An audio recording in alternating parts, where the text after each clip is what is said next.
My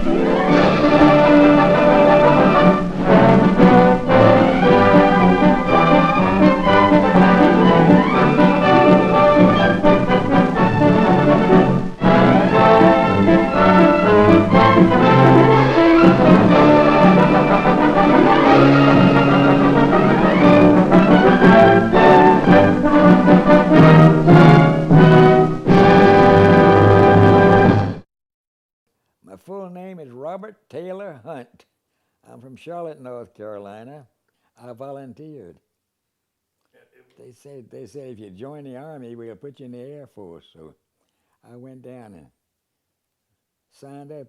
You could always tell a volunteer, their Army serial number started with a 1 instead of a 3. I still got my old Army serial number. I know what it is. That's a 141-66360. That's you. They said, don't ever forget that number. So I've never forgotten my Army serial number. They didn't really have an Air Force. And I was in there for 3 years, 1 month, and 3 days. Spent most of that time at Kellyfield, Texas, 25 months of it, which suited me fine. I liked Kellyfield. I volunteered for service, and then I said, you volunteer once, that's to get in. But I volunteered the second time. They wanted somebody with mechanical and mathematics background to go to Link Trainer School up in Chanutfield, Illinois. I volunteered for that. I was on the flight line at Cochran Field at Macon, Georgia, and that's a cold place to be. It's basically the forerunner of what they call the simulators now. It's a little gadget. It looks like they built it to look like a little airplane, but there's no point in that. That doesn't have anything to do with it.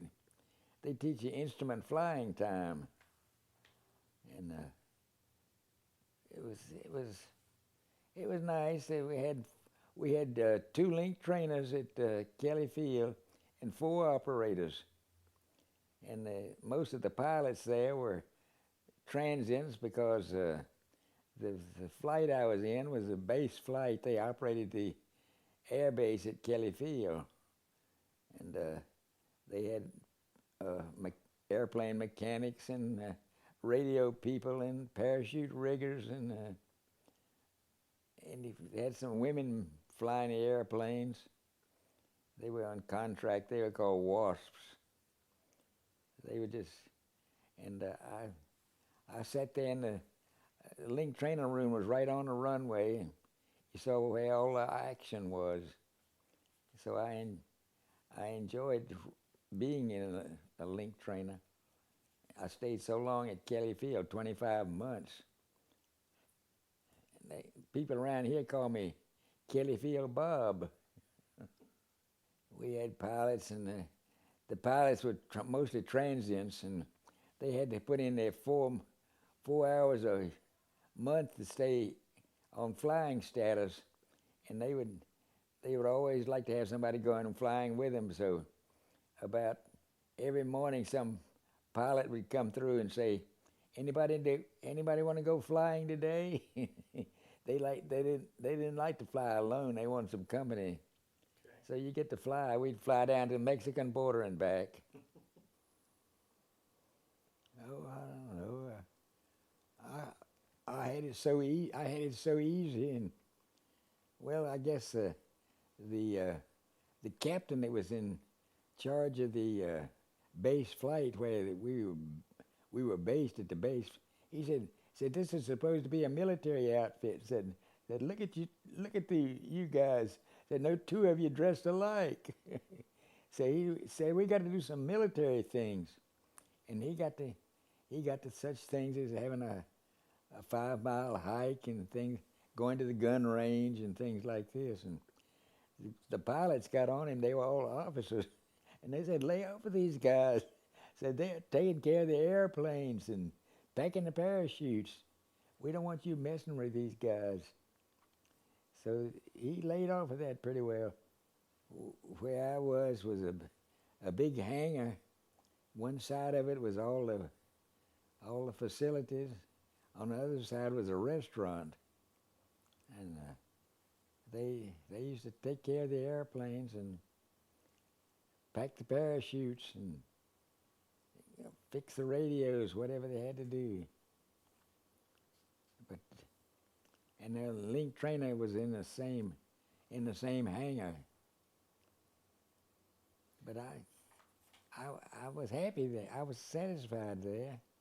I figured that was a worthwhile thing to be doing. We taught people how to navigate by radio. There wasn't much radio navigation in those days. That was about the most sophisticated thing they had. It gave me an education. I went to college on the GI Bill and got me an engineering degree. And I was an engineer for Lockheed for most of my career, which is something I wouldn't have had otherwise. I'd have been an apprentice line type operator. I didn't want to go back to that. Oh, absolutely. You had to put a stop to Hitler. He would have gobbled up everything. It was the Air Force that did it. In the daytime, the U.S. used to bomb Germany with 1,000 planes, and at night the British would bomb them. So it was round-the-clock bombing of Germany. That kind of brought them to their knees. I was with my girlfriend's house out on the Ryder Road out of Charlotte, and I heard on the evening news that the Pearl Harbor had been bombed. That's the reason I think old Harry Truman got even with him when he dropped the bomb on Japan. I was strongly in favor of dropping the bomb. It made me feel like they were kind of crooks and traitors. We weren't at war with Japan. We had no. They just. A sneak attack is what it was. So that's the reason I figured that the Japanese got what they deserved when they dropped the bombs. It was over twice. Once in Germany. I was still at Kelly Field when it was over in Germany, and then I was at home on leave when it was over in Japan. They had a big celebration in Charlotte when the war in Japan was over. Been a lot of lives lost having a land invasion of. We'd had a lot of islands to conquer first before we got to Japan. So when they dropped the bomb, the Japanese, the first bomb didn't convince them, and then when the second one fell, they were pretty well convinced that was going to be the end of it. They didn't know how many we had, but that was only the second one we had. That was called Big Boy. The guy that dropped it on where was it, Nagasaki? That was the third target. The first target was sucked in, so they went to the second target.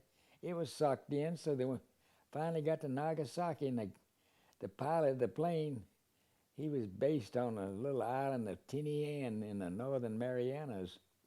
And he said that he had to get rid of that bomb because he didn't have enough gas to make it back to Tinian if he carried that bomb the whole way. So he had to find a place to drop it, so he dropped it on Nagasaki. Those people were victims of the weather. Well, everybody was glad the war was over. It was good to see the end of it. Too many guys going and getting killed. In fact, there would have been a whole lot more killed if Harry hadn't decided to drop the bomb. That put a stop to it right there.